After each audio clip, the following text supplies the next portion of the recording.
talking with people in the comments, and they were talking about getting Steve Murphy, Afghani, the NL5 from there. Two. No. Two. Yeah, I want to change my body count before I roll it out real quick.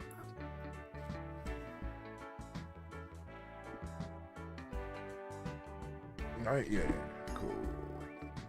Ibio. So let me hit the music real quick. Oh, no, let me not do that. Because I forgot I don't got no audio in this.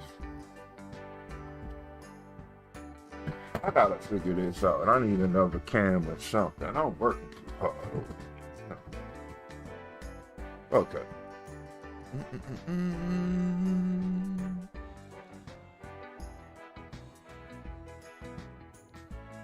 There we go.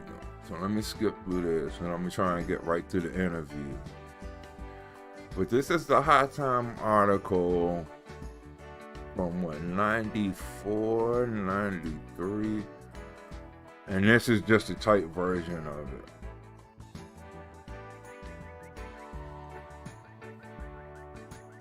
Is this right? We're close to, yeah, okay, this is it. So these are here's a little sneak preview.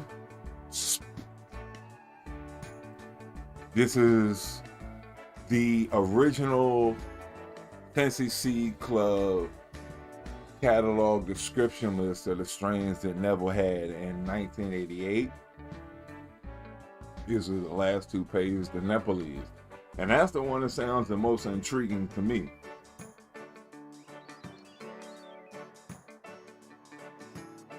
I know, like Nepalese hash balls and things like that. But this is the Todd McCormick interview on First Smoke of the Day.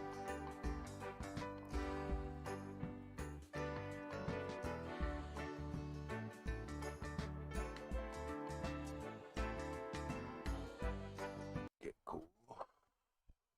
ABL.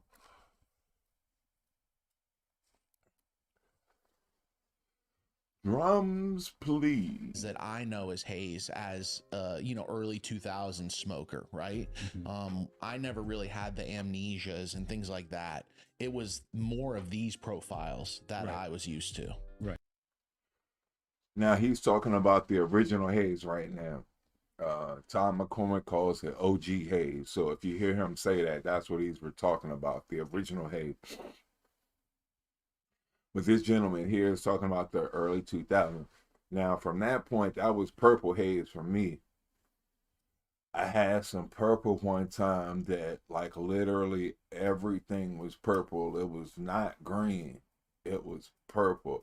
Like, I guess more of a, what's that, lavender or like a paisley or something like that. But the stem was purple. The flower was all purple. And I attribute that to be, what's that? What the fuck is that shit? AXI something. Axion, the shit that turns it purple. But that's what I attribute the taste to be, that I was tasting, like all that. It tasted like nothing else I ever smoked. Like I say, pop rocks in your mouth. That purple was ridiculous. All purple and like orange hairs on it. That haze was ridiculous. That's what kind of started me on my quest for all hazes. I've had the Amnesia Haze, I've had the Super Silver Haze, the Hawaiian Haze, I've had C1, Mexican Haze. So this is interesting, him not necessarily being into all the haze and having a few select ones, what he thinks of the original Haze. And that we lusted over, to be totally honest. I've known Soma for a very, very long time, 30 years now. And when I got out of prison and I went to Amsterdam and I went to go see Soma, I said, you got some Haze? He looked at me, he goes, "You're not gonna like it." Soma. And I said, "Why?" He goes, "Not enough haze in it." And I was like, "Oh, that's some bullshit." And I was like, "Where'd the haze go?" He said Neville sold his plants to Scotty. Scotty moved away and Neville's gone. And I was like, Oh. that sums it up. And he was like, Scotty's who you call Shanty Baba. But when I met him, Scott Blakely was just Arian's assistant in '94, and I've known him as Scott. I call him Scotty, you know, but That's a crazy nickname to get. Is your name's like, just to say, like, as Shanti all Baba cool, has to Scott be another to language. Shanti Baba, that is an epic nickname to I have. have no idea where it came from. The That's Shanti so Baba cool. thing, I have no idea. I like Scott. I mean, Scotty Yeah. and I've always had very positive interactions. But he split and in the end of the '90s, and but yeah, Haze is so. This is great weed, Todd. It's funny, but the way I got it is in 2012, I was getting the Cannabis Culture Award in Amsterdam along with Dr. Lester Grinspoon, and of all people, Sir Richard Branson, another strange place to find myself. Well, he's done a lot of work with the Global Commission on Drug Policy, Richard and he's Branson. been an advocate for legalizing not just He is cannabis, but name drugs around dropping. the world for a long time. And he accepted to receive the award. I mean, if you go to YouTube, type in Todd McCormick, Richard Branson, you can see us sitting there for a half hour talking about legalizing weed. And anyone watching can go watch it too. And really nice guy. I mean, he's in our second documentary, The Culture High. When I was with him getting the award, I asked him, I said, "Did you happen to see The Union, the business behind getting high?" He smiled. He goes, "Yeah, I thought it was brilliant." I said, "Ooh, would you maybe be in our next documentary?" And he said, "Maybe." I said, "Well, maybe it's better than no." And he was like, "Yeah, it's a lot better than no." And then he said yes. And he liked it so much when we showed it to him, he launched it for us on his virgin.com blog on October 1st, 2014, which was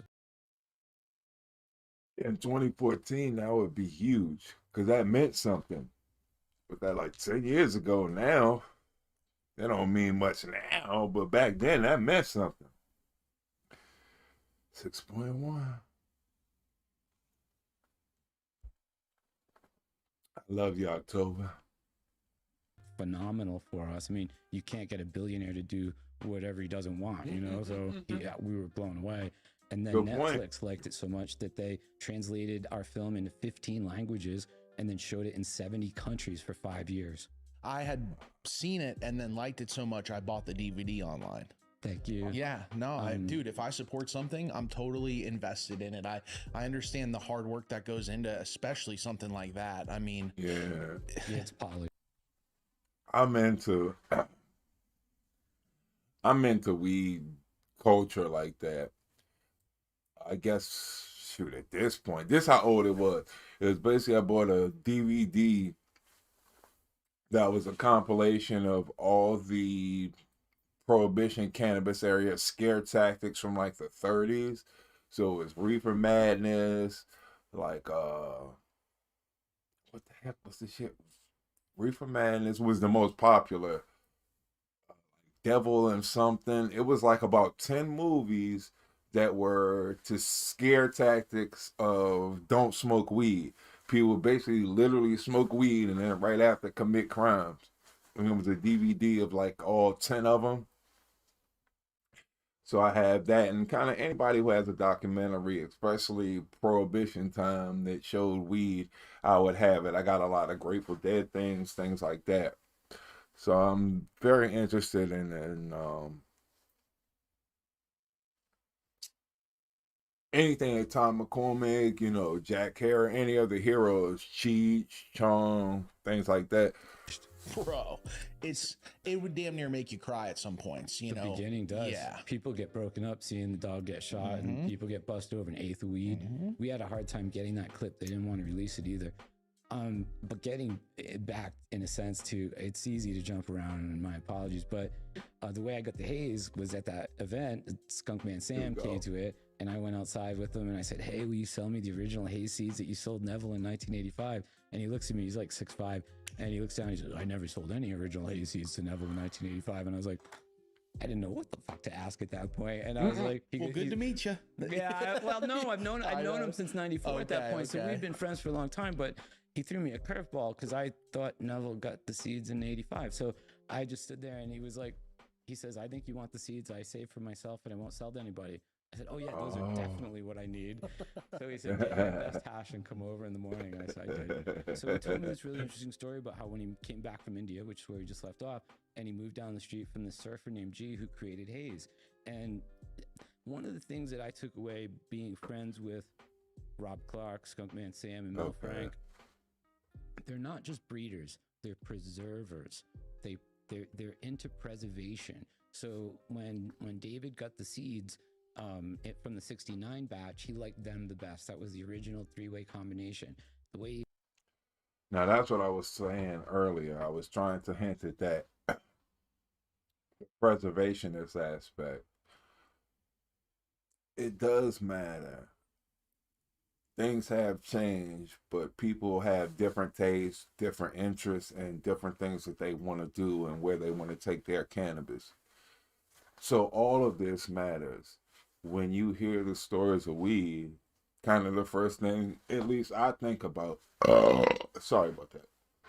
First thing I think about is, wow, I wonder what it would be like to smoke it.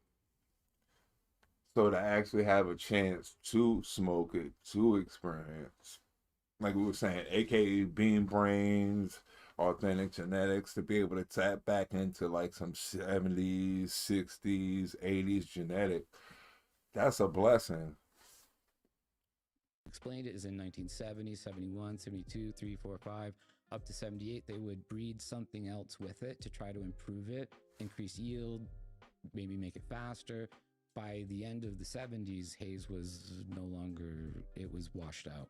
And but because he was a seed saver, he still had the 1969 original combination, because when he came back from India, he had all of these original hashish producing areas genetics, and a lot of them we now know contain thiols, thiols.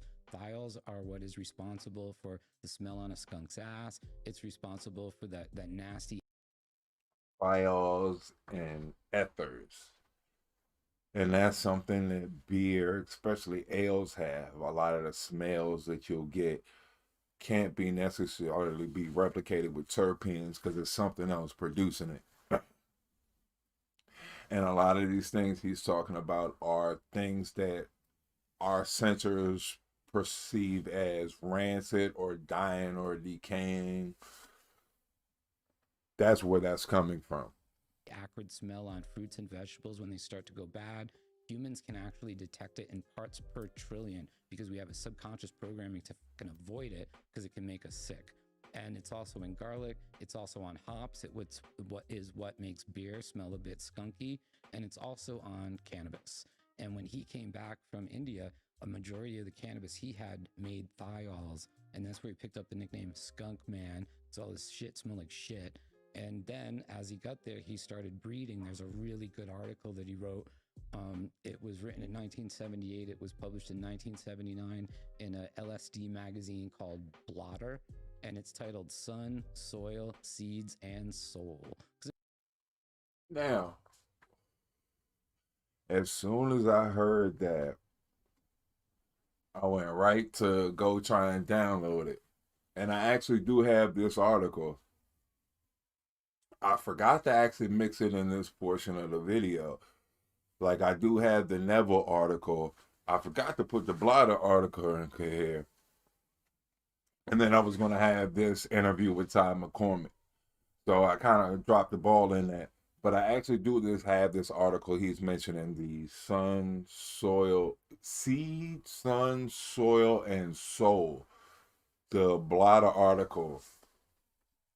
We can go over that as well next week.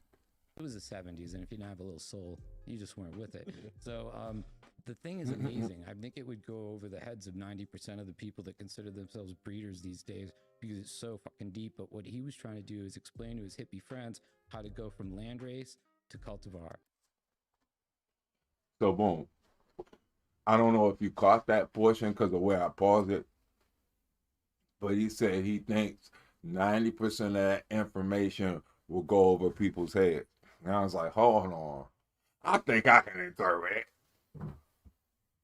But like I said, I do have that piece of information, that Blotter article, seed, soil, soul, and sun. So next week we can go over that, and we can go over the Neville information. The Neville information I got is actually from Matthew Riot Seeds, the breeder syndicate. They are also weed historians. I think it's what Breeder Syndicate 2.0 and 3.0, but they, a lot of information I get on Haze, a lot of information I get on land races comes from them.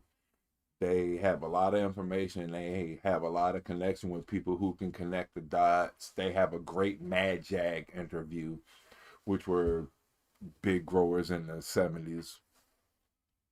And they have a lot of stories about the history of cannabis as well.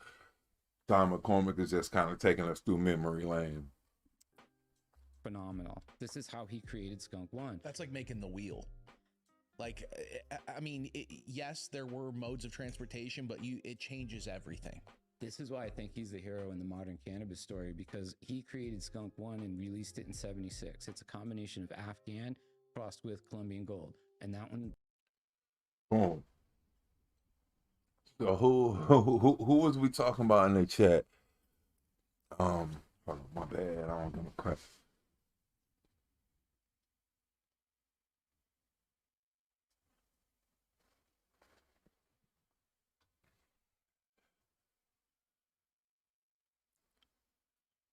Oh, thank you so much, man. Been trying. I want to kind of perfect this till I go on to the Monday show. And also, I'm basically been in between jobs for the past 2 years. So my schedule's fluctuated. I want to be able to get something permanent before I really try and commit to something else. You know, the same way with this show. I want to try and do it every Sunday, 10 o'clock, and stick to that. I don't want to commit to a Monday show at a certain time and not be there. But I want to kind of continue this on. Thank you very much, Rams. We're getting there. Thank you for your support. That kind of makes me think I am doing the right thing. Let's get it together and refine it. Sam Skunk Man. Now, I know there's a lot of controversy with him, but to have that kind of information, that was the information I was using in the 90s, because not many people had the experience he had. It was Mel Frank, Ed Rosenthal, High Times magazine at this point. That was about really it. So he, with the Super Sativa Seed Club, the original seed bank, which had mostly all land races. This is who Sam Skunkman was originally delivering seeds to, because the 80s, the heat got hot. Operation Green Merchant, what's the other one? They pretty much raided everybody. He moved over to Amsterdam, and that's how Neville was able to get to it. You'll hear.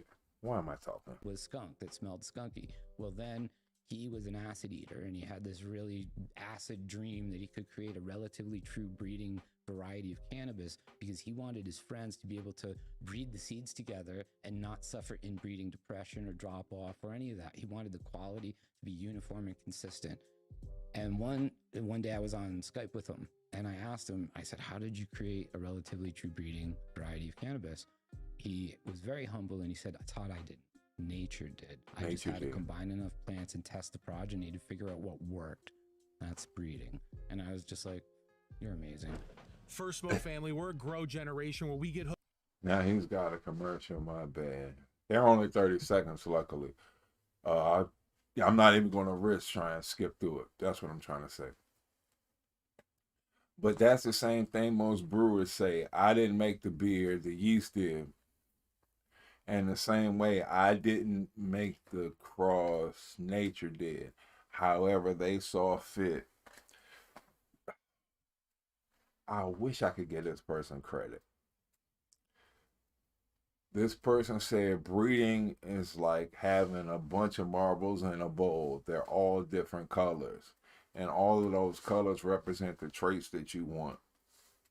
They're all formed in a certain way. Your job as a breeder to like dump that bucket and somehow get it to reconfigure into what it was originally. That's very hard to do. It didn't start with you doing it, it was nature. So you're relying on nature to get you back to that same exact spot. And that's pretty much what Sam Skunkman is talking about.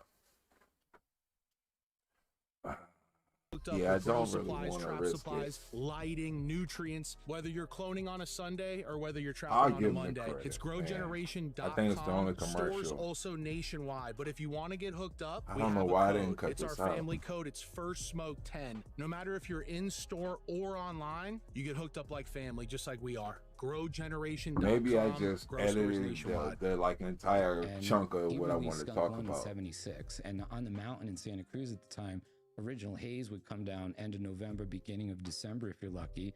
He releases Skunk One, which is 2/3 tropical, 1/3 Afghan.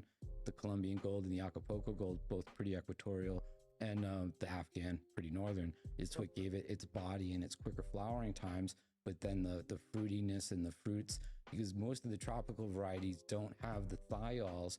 And I'll explain that. You actually have the book Cannabis Evolution and Ethnobotany by Rob that explains that almost everything around the world are escaped cultivars from humans, because it all started in like the China Hindu Kush mountain range and then spread as humanity spread.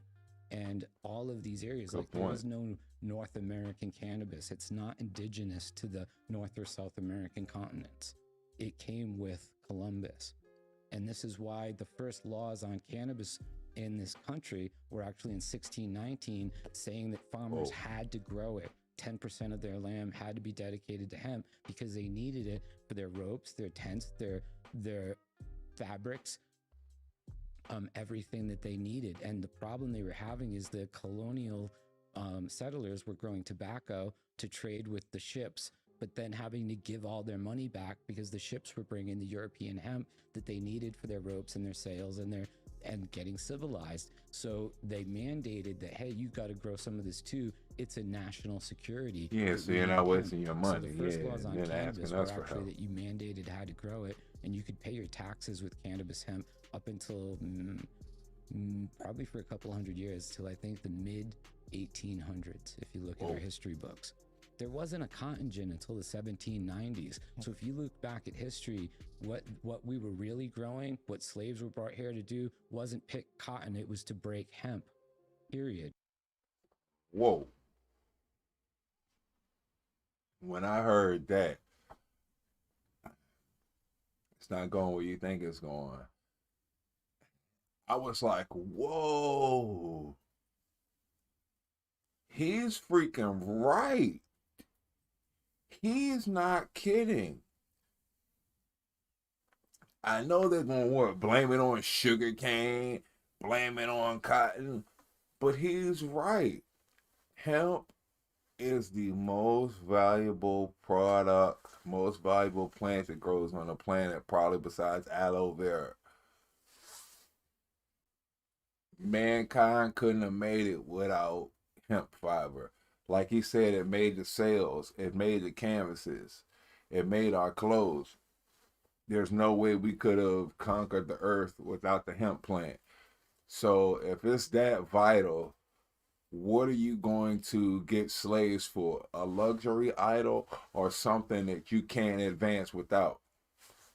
I think he's absolutely right with this. There's no two ways about it, because all of the ships, it wasn't cotton sails, wasn't cotton ropes, wasn't cotton clothing. There was no cotton gin until 1790 something. It was hemp that was what our cloth was. So it was mandated in the 1600s. The cotton gin didn't come around till pretty much like the 1800s, like he's saying. The late 1700s. So basically the 1800s. So it's like, let's give it 150 years. 150 years of growing before it became very necessary to deal with cotton. I think he's absolutely right with this hemp theory. It's propaganda that kept us away from this. And I believe that's what Jack Harris, The Emperor Has No Clothes was all about. Let's wake up. Cannabis hemp is really what is responsible for a lot of our evolution and our ability to actually make it in this very wilderness continent, you know? Wow. And so to dive into Sam the Skunk Man's journey a little bit, when he was moving through Afghanistan, India, and that whole region, Pakistan, Hindu Kush Mountains. so the Hindu Kush Mountains, and he's traveling around, he's just collecting genetics. Mind you, it was I'll be pre-Russian right back. invasion. Give me 1 second. What do you think those genetics were like? Were those what we would consider landrace today, or would that be more hybridized? Like, what is that? No, well, you know, when you go back and look at these areas of Afghanistan, Pakistan, they're in Hindu Kush Mountains, they're traditional cannabis regions. This is where cannabis is from. We didn't bring it there. This is where Mother Nature put it. And this is also where you had the origin of things like temple ball hashish. And I get a little miffed by, you know, the hash makers today. I mean, I love Frenchie. He and I were very good friends. He used to come up to my house up in Oakland all the time. But just because you roll your water hash into a ball does not make it temple ball. You know, I mean, this used to be people that would go out into the fields when it was fresh and rub the plants, get it on their hands, rub it off. It would turn into balls. It would be like live resin in a way because it wasn't put through water. It didn't have like the terpenes stowed away. Yeah. And then, and this was temple ball. I mean, and when you look at that, it was phenomenal. And he went back to the birthplace of cannabis and enjoyed it. And that's where a lot of where he got his education was from sadhus and the hash makers. And, you know, he tells a joke about he was getting hashish from one of the guys in Afghanistan that bring hash. And he asked him for some of the marijuana. And he said, the guy looked at me like I was a pile of shit. And I said, why do you want the marijuana? And he said, well, I want the seeds. And then he was like, oh, okay, I thought you wanted the marijuana. And David asked him why. He goes, well, it's for women and slaves. And he goes, it stuck with me forever. And because it's looked upon as like hashish was it was the refined. Yes, you don't smoke high anything potency, but high quality refined product versus you want the barrel trimmings, the cannabis. Yeah, what's the matter with you? But when he told him he wanted the seeds, then the guy understood. Oh, okay, and he got him some. And it's funny because David and I are good friends. And last time I was with him, he told me I could buy the remaining collection of Cultivator's Choice, which is sacred seeds to Cultivator's Choice. And he has his genetics going all the way back to the early 70s. He's never lost a seed. And he made a comment about the Hindu Kush he has. He goes, this is the worst smelling cannabis I ever grew in my life. He goes, maybe you'll love it. And I was like, really? He's like, yeah, it smells like total shit. That sounds amazing. I know, that's what I said too. That sounds amazing. And but that'll happen in the next little while, and I feel like Todd. it's incredible. That's an honor. You know, the whole thing has been, in all bluntness, I mean, I love Mel Frank. Him and I have been best friends since we met. He's from Massachusetts. Oh, much better. A couple salty New Englanders, and we get along great. And it was really fun. Yeah, he mentioned Kevin Jodger. Positronics. And I was working there with old Ed Holloway, who turned 80 that year. His story is phenomenal. He was one of the aeronautical engineers who broke the speed of sound out of Edwards Air Force Base in the 50s. And in the 60s, had an early retirement. His wife was hitting. So that's how brilliant these people are who bred early cannabis, the stuff that I guess at this point is 30 some years old. They were working on the backs on to get us to the ranch gelatos, the tiramisus, and all that crap. Red velvet cake.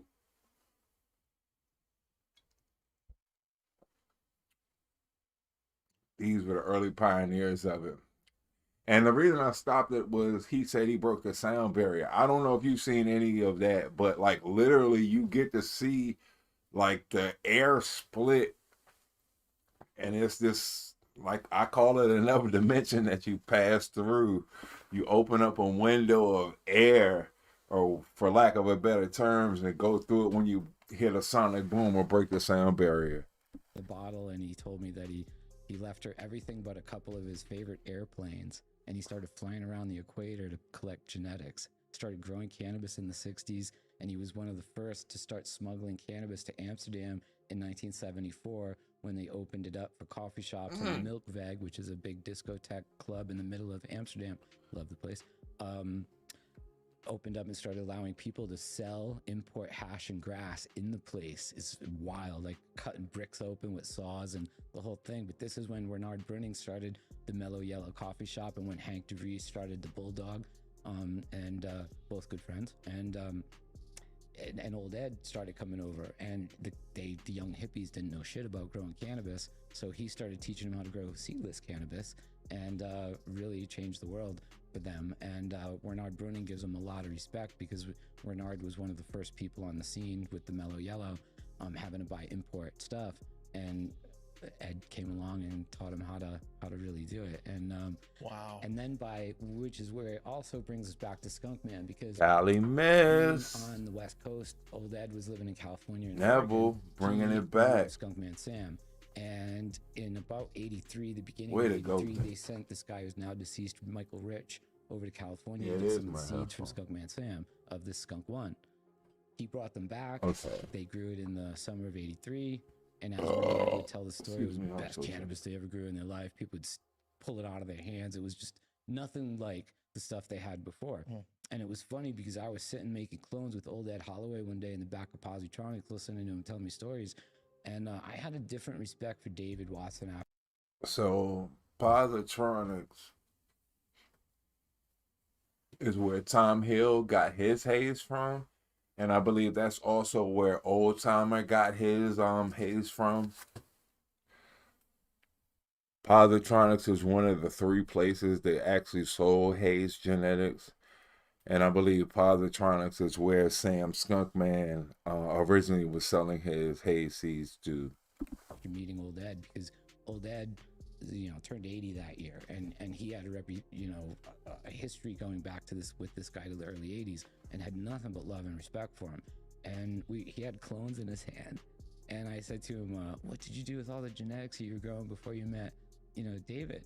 He looked at me and goes, and then he goes to cut another cutting, and I was like, "Really?" And he goes, "They were nothing like what he had." He said, "Todd, you got to realize, when he came over, he brought Skunk One, California Orange, Hindu Kush, Afghani One, Durban Poison, Early Girl, Early Pearl, Indie Sat." He revolutionized the whole thing. All that modern cannabis came from California. The Afghani One and the Durban came From from Sam Mel the Frank. Skunk Man. Right, but Mel Frank and Skunkman Sam Yeah. had been friends since the 70s. So he had the Afghani One and the Durban from Mel Frank going back to the 70s. He got California Orange, never took credit for it, but he collected it. He got the Haze from down the street, from G, never took credit for it, but preserved it. Some of the ones he did create. So it was Sam who brought the genetics back, and then him and Mel